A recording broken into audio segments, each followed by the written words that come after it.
Hello everybody and welcome back to the channel.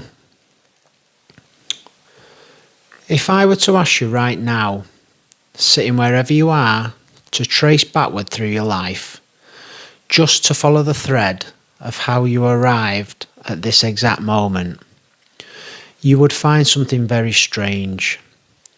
You would find that it made sense. Not in the way that a textbook makes sense, in a way that a dream makes sense while you're inside it. You know, that peculiar feeling when you're dreaming and the strangest things happen, like a horse walking through your kitchen, or your dad having somebody else's face, and you don't question it. It fits, it belongs. Only when you wake up do you say, well, that was crazy. Here's the thing. Your life, when you look backwards at it, has that same quality. It flows. And this is worth sitting with for a moment, because we don't experience life that way going forward. Going forward, everything is chaos, uncertainty. You stand at crossroads and you agonise. You lie awake at night wondering if you've made the wrong turn. You think, if only I had taken that other job, if only I had said yes, if only I had said no, if only I had stayed, if only I had left, all of those things. But then 10 years later, you look back and you see that all of it, all of the mess, all the wrong turns, all the detours led exactly here to this room, this breath, this moment of your life. And you can't find the mistake. You can find pain. You can find suffering. You can find things that you regret, but you can't find the place where you went off the path. Because here's the secret nobody tells you. There was no other path. This sounds like fatalism a little bit, doesn't it? This sounds a little bit like I'm saying you're a puppet and none of your choices matter and everything's predetermined. Now, that's interesting, but it's a gloomy way of looking at things. And that's not what I'm saying. What I'm pointing to is something much more interesting, much more slippery. And if you can feel it, not think it, but feel it inside you, you'll relax in a way that you haven't relaxed in years. See, we walk around with this constant anxiety that we might miss our life. That's the fear, isn't it? Not just that things will be difficult, that we will take the wrong road and end up at the wrong destination. That there was a correct life, a life that we're supposed to live, and we somehow wandered off from it. And we carry this like a weight. You're carrying it now, maybe, some version of it. The sense that you should be further along, that you made mistakes that have cost you. That the real life, the right life, is happening somewhere else to some other version of you who made better choices. But I want you to consider something. What if that feeling of being lost was the path? What if the confusion wasn't a deviation from the journey, but the actual texture of the journey itself? Because here's what I've noticed about rivers, and I'm fond of rivers because they understand something that we don't. A river never asks, am I going the right way? It doesn't stand still and worry. It doesn't look at the rocks in the path and think, oh no, I'm blocked, I've made a mistake, I should have been more like the river over there. No. It just moves. And when it meets an obstacle, it goes around or under, or it waits for 1,000 years if necessary and it goes through. And the miraculous thing, it always reaches the sea. Not despite the obstacles, not in spite of the winding and the turning and the temporary pools where it seems to stop entirely, because of them. The winding is how rivers move. And so are you. You are a winding thing. You are not a straight line. and you were never supposed to be. Culture tells you point A to point B, that's it. Be efficient. Don't waste time. Know where you're going and march there like a soldier. But that's not how life moves. That's not how you move. You move like water, like music, like a conversation that changes direction 17 times and somehow ends up exactly where it needed to go. Let me tell you something that happened to me a long time ago. I was walking in the mountain a long time ago, and I had a map, a very good map, and I had planned the route very carefully the night before, as sensible people do. I would go up this trail, across a ridge, down to this lake, and arrive at a certain hut by the end of the day. Very orderly, very responsible. In the morning the following day, there was fog, thick white fog that swallowed everything. And I took a wrong turning almost immediately. I didn't realise it until I was well into the walk. By the time the fog lifted, I was nowhere on the map. I was completely lost. Now, the sensible thing would have been to turn back, to retrace my steps and start over, to get back on the correct path. But something in me said, keep going. And I can't explain this to you rationally. It wasn't a logical decision, it was something else. A feeling that the wrong path was calling me somehow. So I continued for hours, walking through country that I'd never planned to see, through meadows that weren't on the map, past a waterfall that I would never found otherwise. And as the sun began to go down, I came over a ridge, and there below me was the hut. The same hut that I'd been aiming for all along. I'd arrived from completely the wrong direction, by completely the wrong route. And I remember standing there, breathing hard, looking at this little wooden building and laughing, because I understood something in that moment. The map was an idea, a concept, a picture somebody had made of the territory. But I was not walking on a map. I was walking on the mountain, and the mountain knew the way. Even when I didn't, especially when I didn't. We think we're supposed to know. We think that clarity is the goal. If only I could see the path clearly, then I could walk it. But what if clarity isn't the beginning? What if clarity only comes at the end? What if you're supposed to walk in the fog and trust that your feet know something that your mind doesn't? This is very difficult for people to accept because we worship the mind. We worship planning and strategy and knowing ahead of time.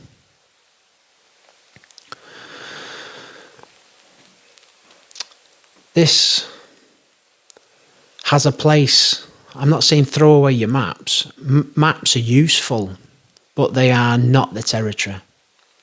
You are not walking through a map. You are walking through your life. And your life is alive. It responds. It adjusts. It catches you when you fall. And it falls with you when you need to fall. And it lifts you up when falling is over. It's not a mechanism. It's an organism. And you are part of it. Not separate from it. Not on top of it, trying to control it. In it, of it. So when you look back at your life and you see all those moments where you thought you were lost, you might begin to wonder if lost was ever the right word.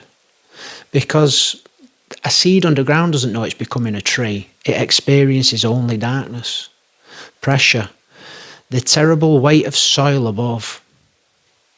If the seed could think, it would think it were dying. It would think something had gone horribly wrong. I'm supposed to be in the light, it would say. Why am I buried? Why is everything pressing against me? And yet, the pressing is what cracks the shell. The darkness is where the roots reach down. The burial is the beginning of rising. You have been buried many times in your life. You know exactly what I mean. Those periods where everything went dark, where you couldn't see your hand in front of your face, metaphorically speaking, where you thought, genuinely thought, that this was the end of something essential in you. And you were right. It was the end. Just the end of the shell, the end of the casing that you'd outgrown, the end of who you were so that who you are can emerge. There's a word we don't use correctly here, destiny. We think destiny means a fixed point in the future that you're walking toward. A destination that's already determined, like a train on a track heading for a station that's printed on a schedule somewhere. But destiny isn't a place. Destiny is how you move. Think about the way you walk. Really think about it. When you walk, you fall forward. Did you know that? Walking is controlled falling. You lean forward, lose your balance, and catch yourself with the next step. Lean, fall, catch. Lean, fall, catch. Over and over. That's how you cross a room. So in a real way, you're always falling through your life, always off balance, always catching yourself just in time to throw yourself off balance again. And this falling, this eternal almost toppling, is the only way to get anywhere. Children understand this when they learn to walk. They fall constantly. And we celebrate the falling because we know what it means. We don't say, oh no, the baby's fell again. Something is wrong. We say, look, she's learning. When did we stop applying that to ourselves? When did falling become failure instead of locomotion? I watch people all of the time torture themselves over decisions. Should I do this or should I do that? What if I choose wrong? And there's a kind of paralysis that sets in, a freezing, because we're so afraid of falling that we refuse to take the step. And then we wonder why we're stuck. You can't walk without falling forward. You can't live without choosing. And choosing always means stepping into the unknown. Always. Every single time. Even the choices that feel safe are just falls in a familiar direction.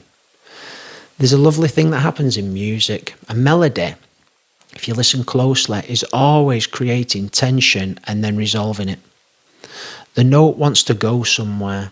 It reaches, it aches, it pulls towards the next note. And when the next note arrives, there's a little release, a small satisfaction. But then immediately the new note is reaching for the next one. Music is longing becoming sound. And you're the same way. You are always reaching, always in the middle of a phrase that hasn't resolved yet. And the resolution, when it comes, will simply begin a new reaching. This is what it means to be alive. So the question, am I on the right path? Is a bit like a note asking, am I in the right melody? You are the melody. You don't walk along it as if it were a road. You are it unfolding. You are the path taking itself. Let that land. You are the path taking itself. When I was young, and I mean very young, 7, 8, I used to play a game with myself. I would close my eyes and walk through the house. Hands out in front of me, shuffling carefully, trying to make it from my bedroom to the kitchen without peeking. And I remember the fear, the delicious fear of not knowing if I would bump into something. Every step was an adventure. Every step was a question. What's next? What's here? Will I make it? Of course, I knew the house. I'd walked through it thousands of times with my eyes open. But with my eyes closed, it became new again, alive again, interesting again. Now, I didn't realise it then, but I was teaching myself something. I was teaching myself that you can move through the unknown, that blindness doesn't mean you stop walking. It means that you walk differently, you feel more, you pay attention more. You become more sensitive to the subtle signals, the change in the air, the texture of the floor, the sounds that tell you where you are. You develop what we might call blind trust. And blind trust is the only kind of trust there is, really. Trust with full vision isn't trust, it's just calculation. I can see that this is safe, so I'll proceed. That requires no courage. That requires no faith. Real trust is stepping forward when you can't see the ground. Real trust is letting go when you can't see the net. Real trust is saying yes to your life, even when your life is not explaining itself to you. I think we're all walking through our house with our eyes closed and we've forgotten that this is okay. We keep trying to pry our eyes open instead. We keep demanding that life shows us the floor plan. We keep saying, tell me what's going to happen. Tell me if this will work out. Tell me if I'll be happy. Tell me if I'm wasting my time. And life just keeps saying, walk. Just walk. I'll catch you or I'll teach you. Either way, you'll arrive somewhere. And that somewhere will become the only somewhere that they could have ever been, because you'll have walked there. It will be yours. Carved by your feet, created by your falling. This is destiny. You in motion, not knowing, and arriving anyway. This is life. This is the life that most people don't see or don't want to see. Thank you for your time, guys. As ever, you're always appreciated. Have a blessed week ahead. You take care and stay safe. Namaste. This is the way.